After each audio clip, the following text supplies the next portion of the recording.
सर्वांना नमस्कार. फक्त शिक्षण या यूट्यूब चॅनलवर आपल्या सगळ्यांचे स्वागत. मित्रांनो, इयत्ता 7वी प्रथम घटक चाचणी कृतीपत्रिका विषय मराठी विषयाची 7वीची पहिल्या घटक चाचणीची कृतीपत्रिका म्हणजे प्रश्नपत्रिका संपूर्ण उत्तरासह आपण या व्हिडिओमध्ये बघणार आहोत. वेळ 1 तास, एकूण गुण 20 गुणांची ही जी चाचणी मित्रांनो ही अध्ययन निष्पत्तीवर आधारित तयार करण्यात आलेली आहे.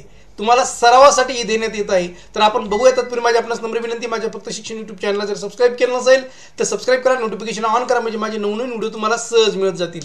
मित्रांनो, प्रश्न पहिला आहे, खालील उतारा वाचून दिलेल्या सूचनेनुसार कृती करा. तर उतारा बघू आपण. सगळ्यात अगोदर कोणता उतारा आहे बघा. गाव सोडून गाडीत बसल्यावर इथपासून तर पिठलं भाकरी पोटात ढकलून सगळ्यांनी अंथरुणं पसरली इथपर्यंत हा उतारा आहे. या उतार्यावर आधारित पहिला प्रश्न आहे, शाळेजवळ मोकळ्या जागेवर गाड्या सोडल्यावर केलेली कामे. शाळेजवळ मोकळ्या गाड्या सोडल्यानंतर शाळेत कोणती कामं केली त्याच्यातली 4 कामं आपल्याला इथं लिहायची. 2 मार्कासाठी प्रश्न आहे. कोणते कामं केली बघा. बाप्यांनी बैल पाण्यासाठी नदीवर नेले. मीरानं वसंतानं झिऱ्यावर पाण्यासाठी नंबर लावला.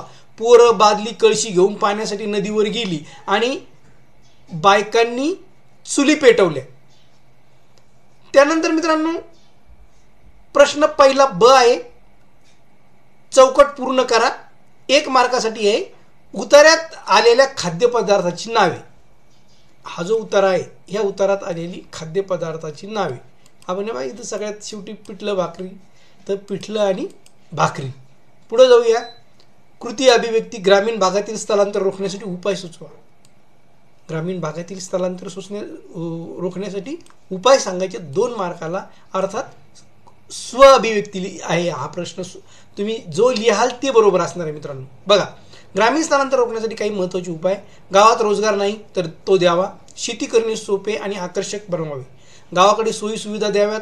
रस्ते, पाणी, वीज, इंटरनेट, बँक आणि बाजारपेठ द्यावी, म्हणजे गावी मूलभूत सुविधा वाढवाव्यात. शेतातील मालाला योग्य बाजारभाव मिळावा आणि कोणीही बेरोजगार राहणार नाही याची काळजी घ्यावी, म्हणजे गावातलं स्थलांतर होणारच नाही, गावातून शहराकडे लोक जाणारच नाही. दुसरा प्रश्न आहे, पुढील कवितेच्या आधारे सूचनेनुसार कृती करा.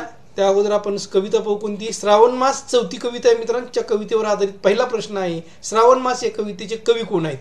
अतिशय साधा सोपा प्रश्न. या कवितेचे कवी बालकवी म्हणजेच त्र्यंबक बापूजी ठोंबरे. बालकवीचं नाव काय आहे? त्र्यंबक बापूजी ठोंबरे हे आहेत. दुसरा प्रश्न आहे, खालील तक्ता पूर्ण करा. 2 मार्कासाठी कवितेत आलेली यांची नावे. प्राणी, पक्षी आणि फुले. कोणत्या प्राण्यांची नावं आली, कोणत्या पक्षाची नावं आली, कोणत्या फुलाची नावं आली कवितेमध्ये, हे कविता वाचल्यावर आपल्याला लक्षात येईल. आणि त्याचं उत्तर बघूया आपण. कवितेत आलेली प्राणी, पक्षी व फुले. प्राणी आहेत हरिण, पाडस, किल्लारे. पक्षी आहेत बगळे आणि पाखरे. फुले आहेत परिजातक, केवडा व सोनचाफा. ओके. स्वमत आहे यावर. श्रावण व वैशाख या दोन्ही महिन्यातील निसर्गात जाणवणारा फरक तुमच्या शब्दातल्या. श्रावण आणि वैशाख बघा. तर वैशाख महिन्यात कडक ऊन असते. श्रावण महिन्यात हवेत गारवा असतो. नदी नाले सुकून गेलेले असतात वैशाखमध्ये, म्हणजे वैशाख उन्हाळ्यामध्ये असतो, जनरल उन्हाळ्यातच असतो. नदी नाले सुकून जातात आणि इकडं श्रावणमध्ये नदी नाले भरून वाहतात.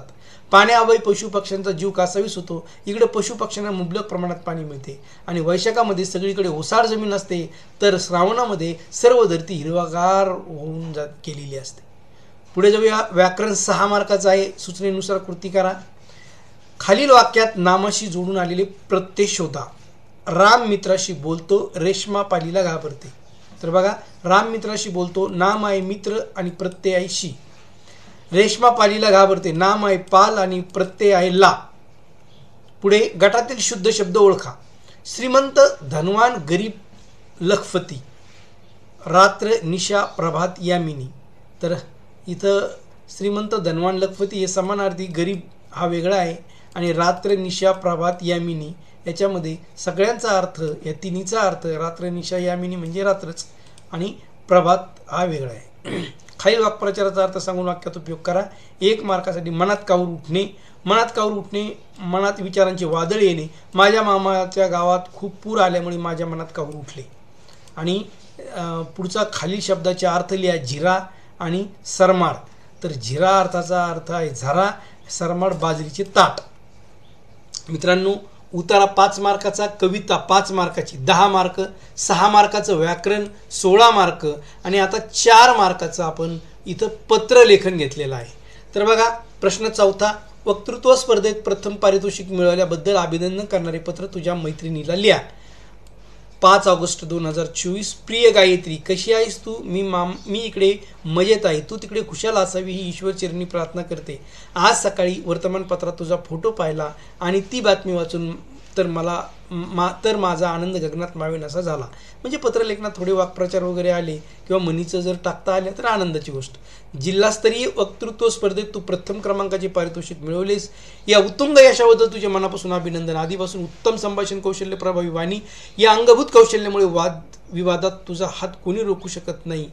त्यातच तुझे कठोर परिश्रम, अभ्यास, वाचन याचे फळ तुला मिळाले. अशा प्रकारे यश मिळत जाऊ अशी सदिच्छा. काका काकूंना माझा साष्टांग दंडवत. आणि खाली इथं पत्ता टाकायचा. या पद्धतीने सुरुवातीला आपण इथं दिनांक टाकला आहे याला एकदम स्टार्टिंगला. तर या पद्धतीने आपण पत्रलेखन करू शकतो. मित्रांनो, पुन्हा नवीन व्हिडिओमध्ये नवीन घटकासह लवकरच भेटू. तोपर्यंत धन्यवाद.